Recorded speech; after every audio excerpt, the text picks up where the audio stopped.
Hi, I'm Bud. And I'm Renee. On this stop, we're in Cape Canaveral, Florida. We're going to visit Canaveral's National Seashore. We'll make a stop at Seminole Rest and tour one of the tallest lighthouses in America. And some other stops along the way. And we'll probably have some good seafood. So come along with us as we explore Eden.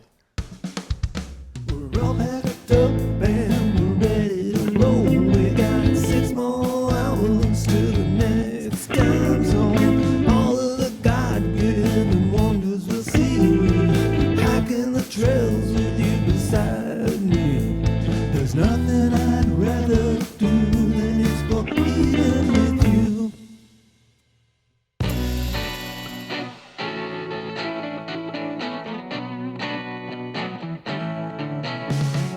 Home for this stop is a small rental about a block and a half from Cape Canaveral Beach.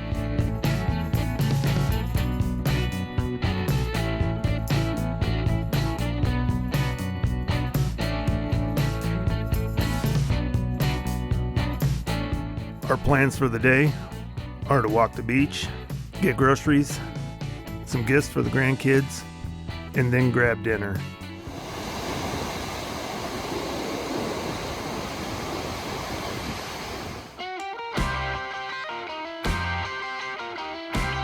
Renee believes she can make one stop at Ron John's to get all the gifts that she needs. Ron John's flagship store is in Cocoa Beach, and it has 52,000 square feet of retail. This location opened in 1963. It was the second store to the original Ron John's that opened in 1961 in New Jersey. Our kids have some clothing that we bought here a long time ago. We found the quality to be very good.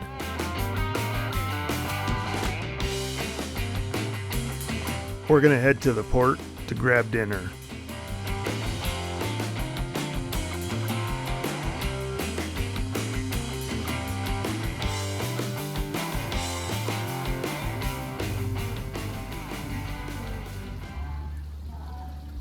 Grills in Cape Canaveral was opened in 1997. It has an island atmosphere with live entertainment. They have indoor and outdoor seating, and you can watch the ships enter or leave the port.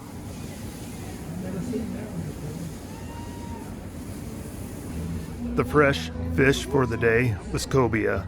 I had mine blackened with potatoes and carrots, and Renee had cobia and fish tacos. The food was really good, and it was a unique atmosphere. We checked out some of the boats in the port before we called it a day.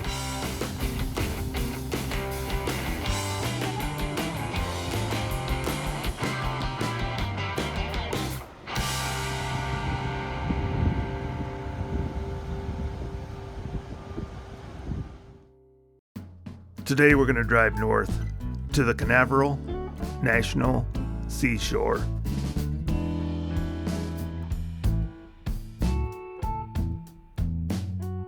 We'll drive through Titusville and then cross the Max Brewer Bridge to Merritt Island.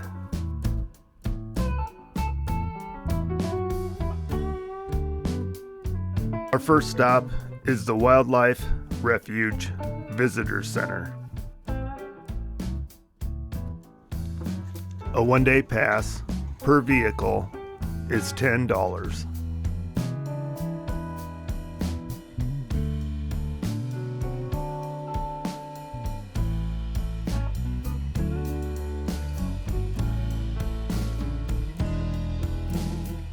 There are several trails within the park, from the half-mile boardwalk at the visitor center up to a 13-mile stretch along Klondike Beach.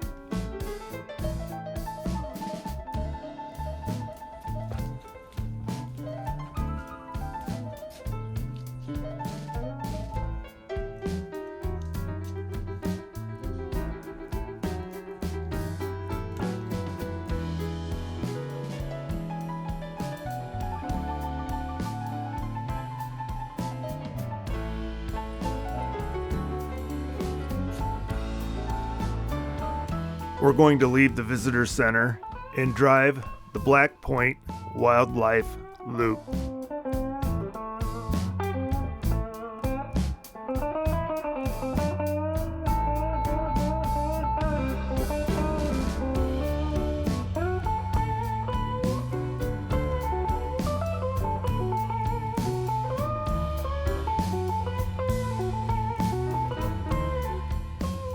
Merritt Island National Wildlife Refuge is a 140,000-acre protected area in Florida.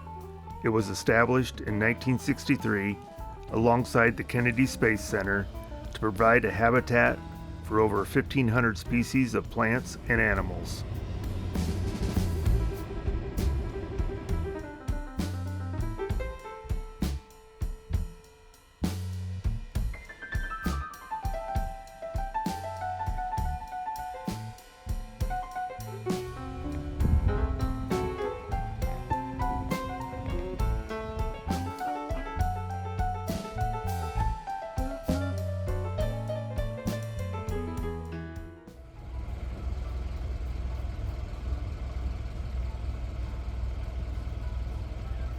We've completed over half of the wildlife loop.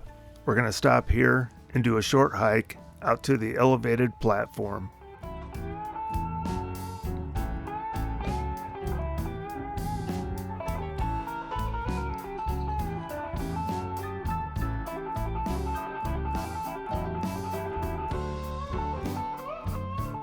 From the platform, you get an idea of just how vast the marsh is.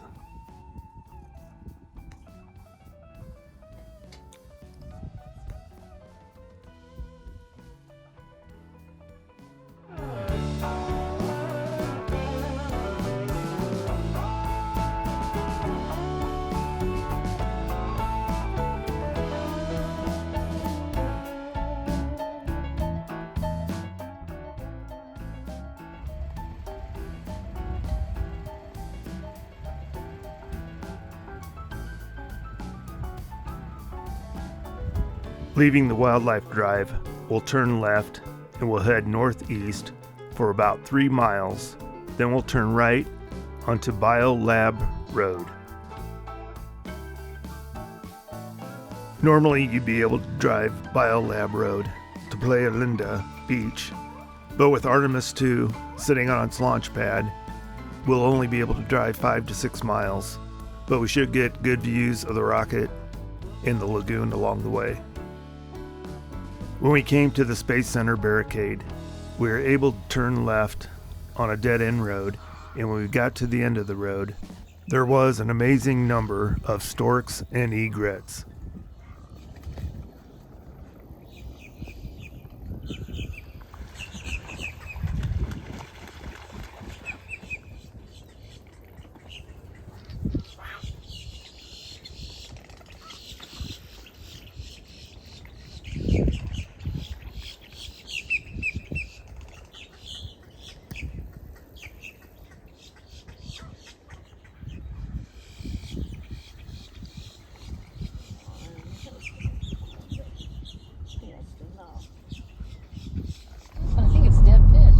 The area has experienced the largest fish kill in over 15 years due to extreme cold temperatures in early February, along with low tides during a full moon that trapped fish in shallow, freezing waters. We're continuing north on Merritt Island, and we've reached Haulover Canal. The canal allows boats to move from Mosquito Lagoon to Indian River Lagoon.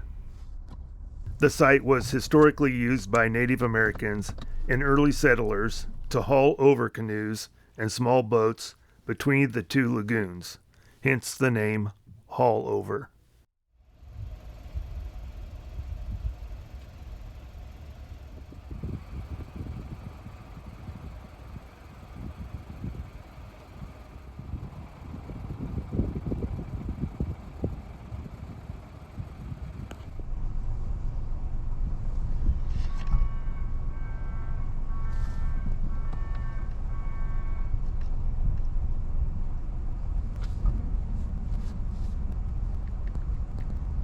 The original canal here was dug by slave labor in the 1850s.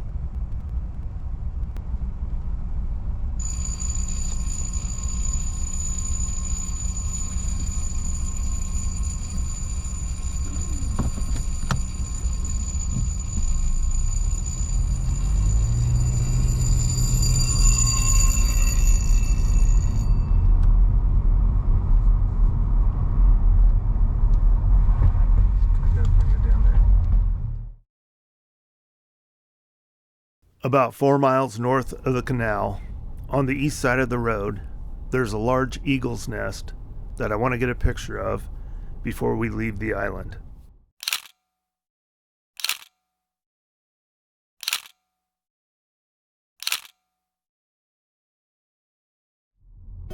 Just north of the island is our last stop for the day, Seminole Rest.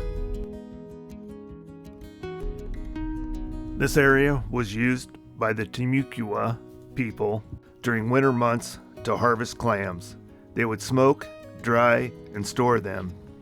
Evidence shows high use between 700 to 1100 AD.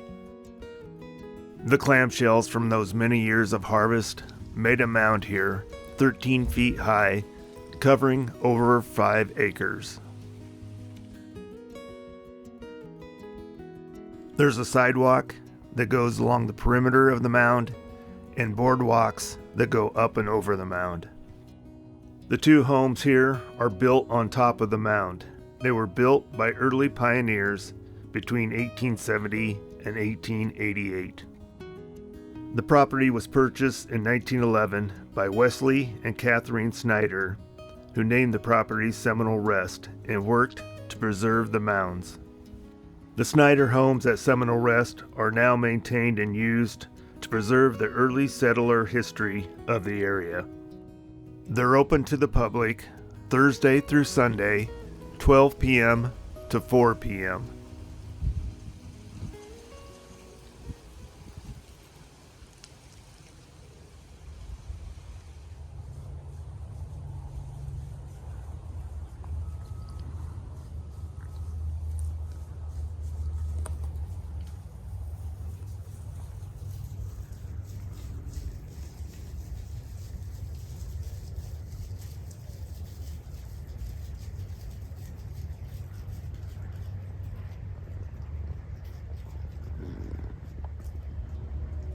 It's estimated the Timucua people once numbered 200,000.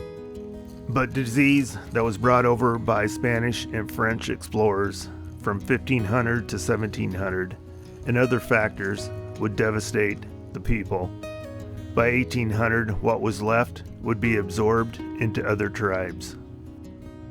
It's estimated that 70% of the shell mounds were used in the late 1800s to early 1900s as fill for roads and railroad beds. The remaining shell mounds on public land in Florida are protected by state and federal law.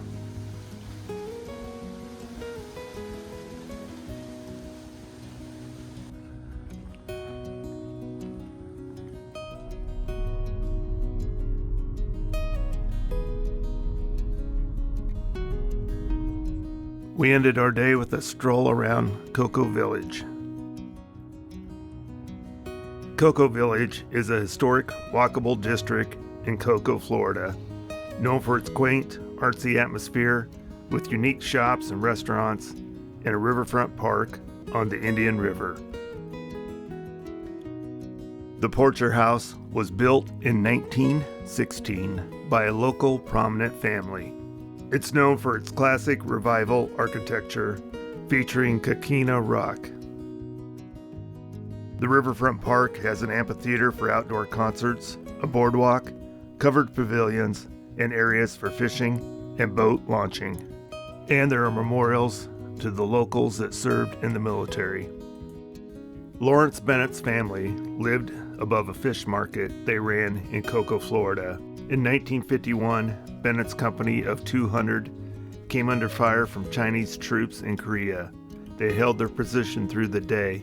2 a.m. the next morning, a human wave of 1,500 Chinese troops attacked their position. They held but realized they would be overrun. They were ordered to fall back. Bennett, wounded from the previous day's battle, remained behind and provided cover for his company. His sacrifice saved many. In 1969, Staff Sergeant Melvin Morris and his 3-man element were pinned down near Chi Lang, Vietnam. He would assist the 2 wounded men with him to safety, then return and take out 4 bunkers with grenades while under heavy fire. he would receive the Medal of Honor in 2014.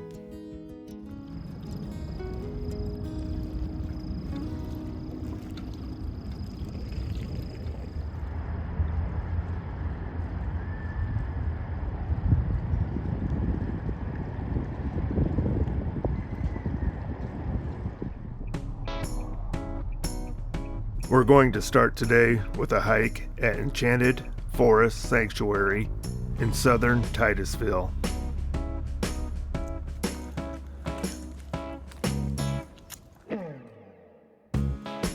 Inside the Management and Education Center are interpretive educational exhibits, hands-on classroom, reference library, gift shop, and restrooms. They provide free school study trips for pre-kindergarten through the 12th grade. The study trips can last 1 to 4 hours and include at least a 45-minute hike. The sanctuary has a 1/10 of a mile handicap-accessible paved trail and over 4 miles of hiking trails. In 1911, Edgar Ellis and J.H. Beckwith put together a group of developers that acquired over 22,000 acres of land. Their plans were to drain the marshland and make it usable for agricultural purposes. By 1913, 43 miles of lateral canals had been dug, and work began on the Addison-Ellis Canal. But a Kakina rock ridge that runs north to south proved insurmountable, and the canal was never completed.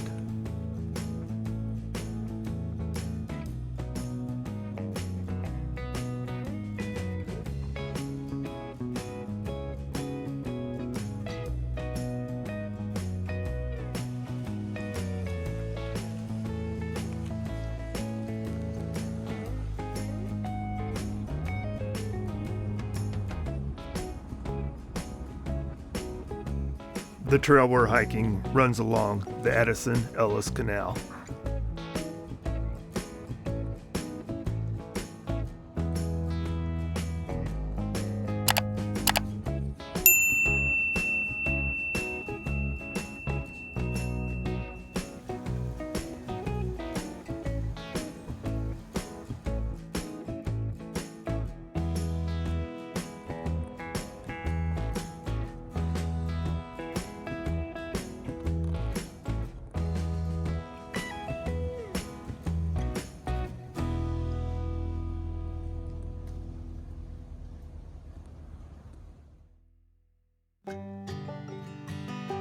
Now that we've got our morning walk in, we're going to head north to Ponce de Leon Inlet.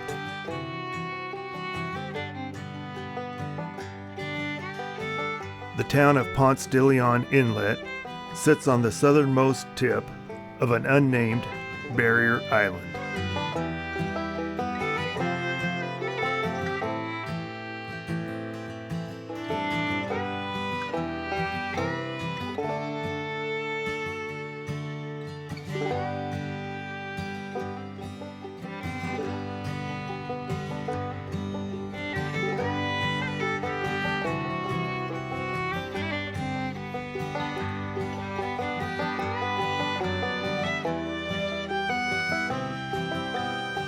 Tickets for anyone 12 and older are $7 for the Lighthouse and $5 for the Pacetti Hotel. They recommended that we begin our tour across the street at the Pacetti Hotel. There are records of Antonio Ponce II, a young Spaniard and member of an expedition that started working this land back in 1768. Ponce's ownership of the land became official in 1803 when a Spanish royal decree rewarded his loyalty to Spain with 175 acres on the inlet's north shore. By 1842, Bartolo Clemente Pacetti began tending the orange groves here. Bartolo Pacetti made his living by many means, including scavenging shipwrecks, piloting boats through the inlet, and offering his services as a fishing guide. Bartolo and his wife Martha would build this house in 1881. His guided fishing tours and the hotel would flourish. It would eventually result in the Inlet's charter fishing industry that still thrives today. In 1884, Martha and Bartola would sell 10 acres of land to the government for the lighthouse, and in 1886, they would invest that money into an addition to their hotel. Bartola died in 1898 and Martha in 1917. The hotel was sold in 1920, then again in 1921.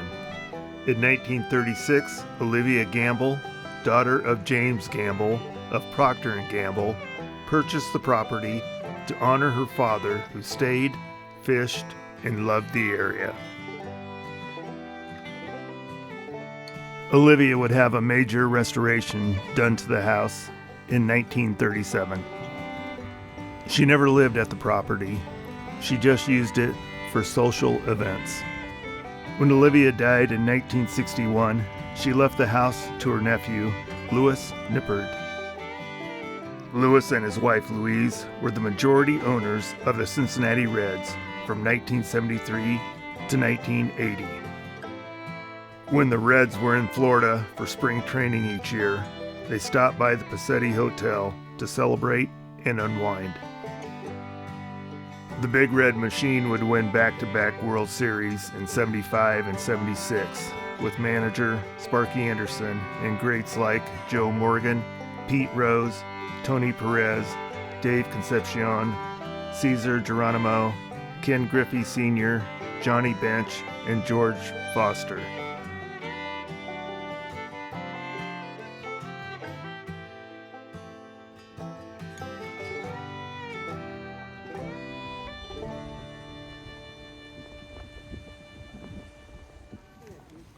Built in 1887, the Ponce Inlet Lighthouse is 175 feet tall. It's the tallest lighthouse in Florida and the second tallest masonry lighthouse in the country.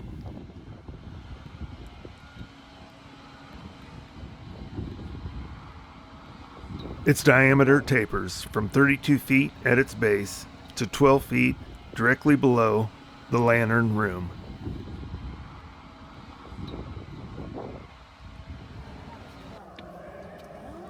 Its walls are 8 feet thick at the bottom and 2 feet thick at the top.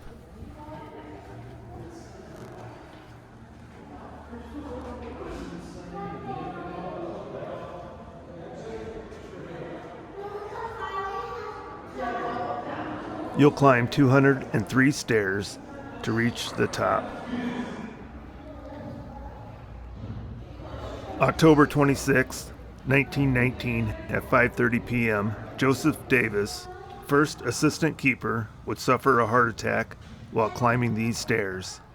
When the lamp didn't come on, the second assistant keeper, Ben Stone, would climb the stairs, find Davis, and carry him down.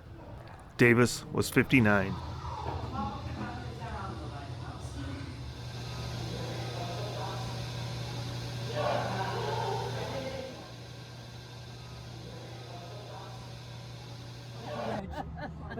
But this is beautiful though. Okay, this all we can sail.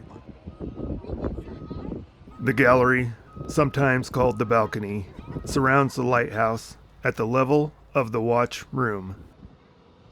It provided the keeper with not only a wonderful lookout post, but also a place where he could stretch his legs in the fresh air during his nightly watches.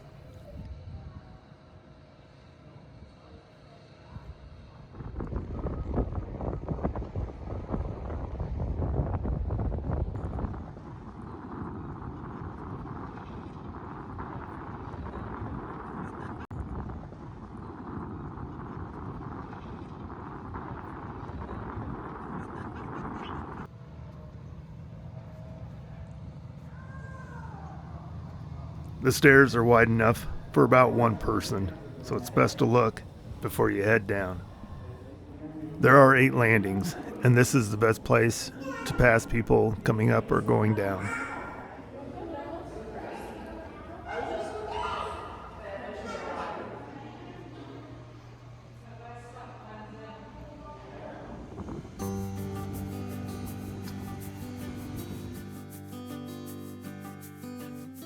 There are 6 original structures around the lighthouse, and each serves as a small museum. The second assistant keeper's dwelling explores the lives of the station's keepers and their families.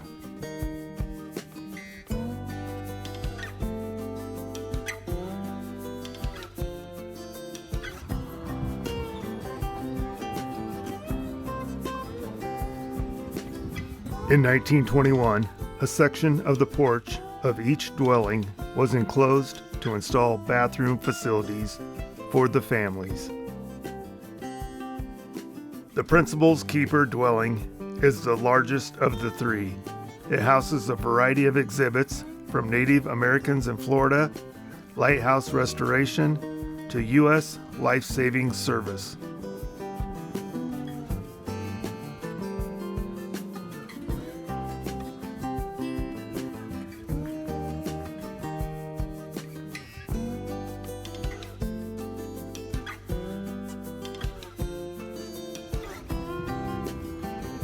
The first assistant keeper's dwelling is named after Gladys Meyer Davis, who was born in this building and is the daughter of the last principal keeper. The dwelling is decorated as it might have been in the 1890s. This building was once used to store wood and was the privy. In 1943, the Coast Guard would use the building for a radio beacon and a generator. The building now has exhibits with recreations of the generator room, tool shed, USGC radio beacon room, and the First and Second World Wars.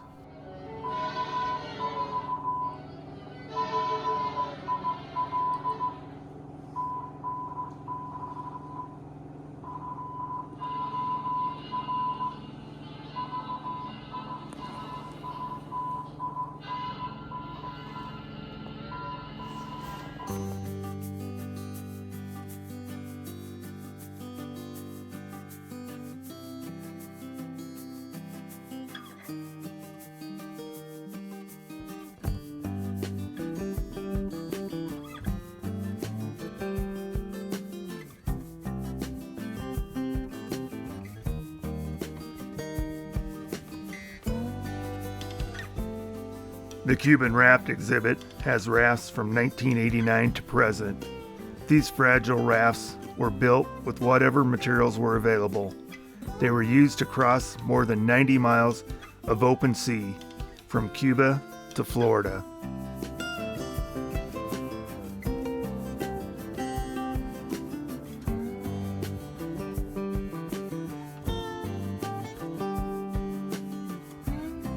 At the Lighthouse Complex, you can enjoy a leisurely stroll through a natural hardwood coastal hammock that is home to many species of native Florida fauna and flora.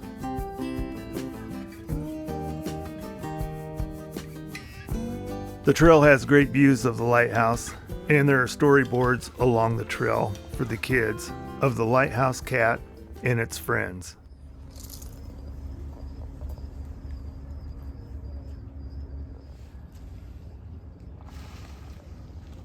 When we got off the trail, the mobile museum staff were setting up several telescopes. And the K, The K stands for keeper.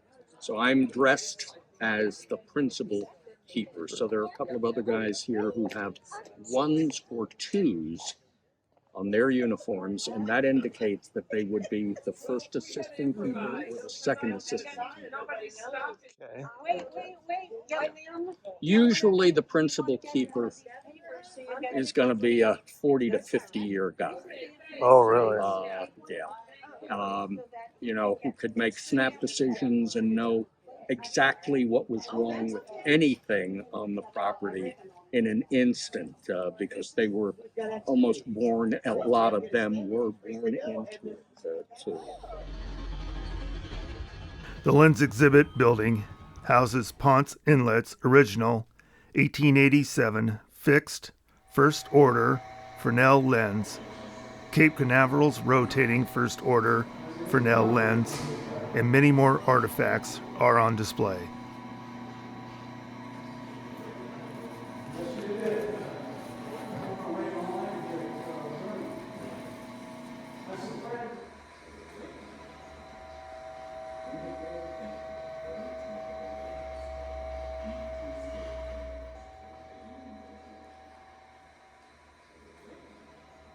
Next to the lens building is the oil storage building.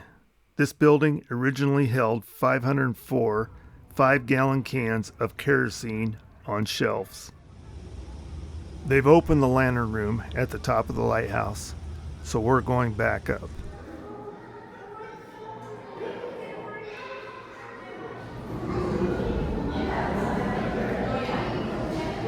Kerosene that produces soot, so they had to clean the inside and outside of all the lenses as well as the windows to get ready for the next night. So the day job was much harder than the night job. The night job, they just had to make sure the light was burning on. So in about 30 minutes, even maybe a little less than that, as it gets darker, if you're here, you're going to start seeing beams going across the sky. Those beams are being created by these bullseye lenses, okay? You'll see 6 of them. And then they'll be followed by 15 seconds of no beams. Well, the further you get away from the light source, if you're a boat 6 miles out, you're not going to see the beam anymore because it dissipates. But you're always going to go see a flash. So our light signal is 6 flashes in 15 seconds. This is going around a 30-second interval. Every 2.5 seconds, you'll see a flash as the bullseye lines up with their ship. 2.5 seconds later, you'll see a second flash. Followed by a third. After 6, there'll be 15 seconds of no flash. You see the Cape Canaveral, which is lit up tonight. It has 8 bullseye lenses, and it took 2 minutes to make a rotation. If you're math wizard, you'll know that 2 minutes divided by 8 is 15 seconds. So they had a flash time every 15 seconds. So at night, they would look at the light to see, are they at Ponce Inlet or Cape Canaveral? During the day, they look at the lighthouse and the telescopes and see, I see a red brick lighthouse with a black lantern. The chart will tell them they're at Ponce Inlet light station. Whereas Cape Canaveral is black and white stripe. Makes sense.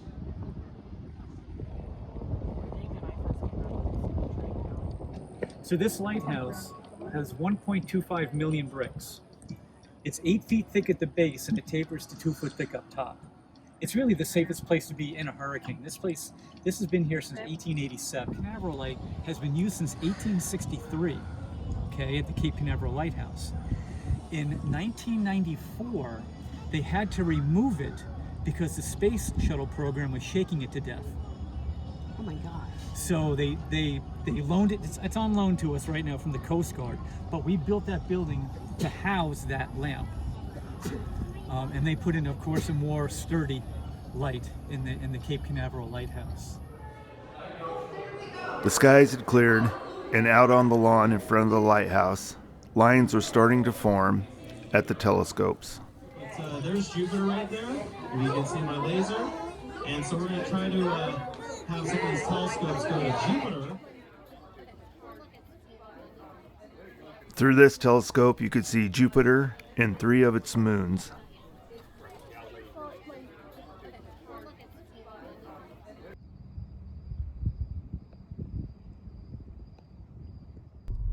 We're going to head back to the rental, get a few hours of sleep, and then get up to watch a rocket launch.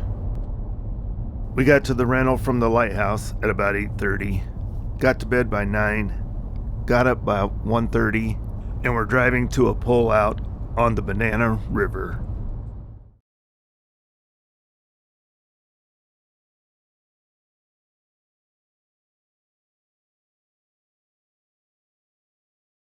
Having never done this, I figured if I seen other cameras set up here, then I was in the right place.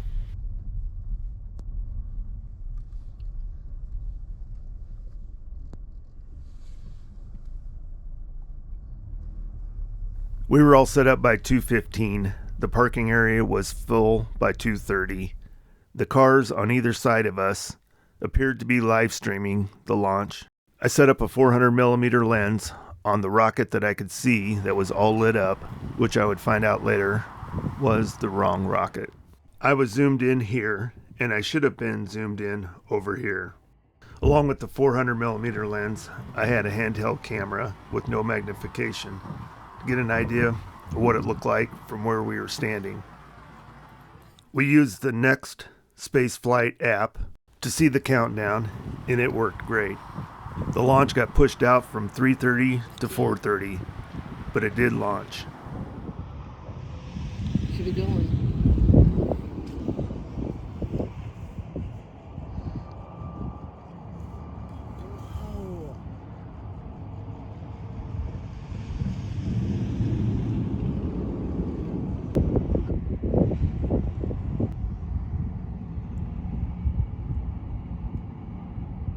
I'm on the wrong one. Yeah.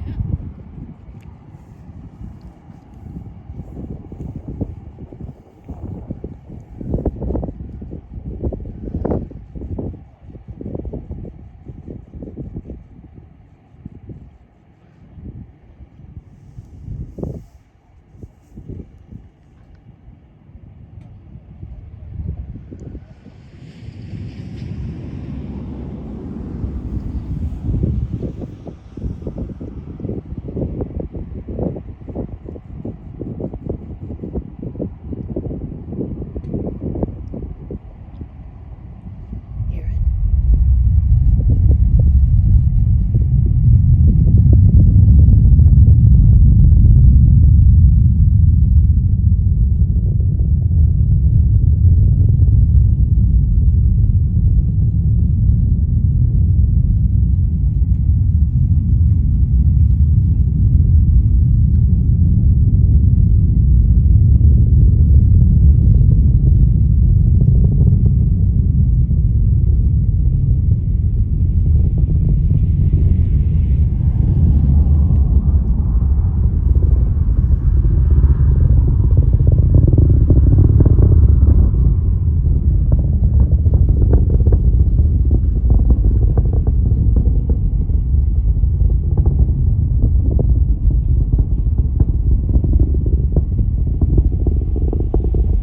This launch was a Vulcan rocket that was deploying satellites into orbit.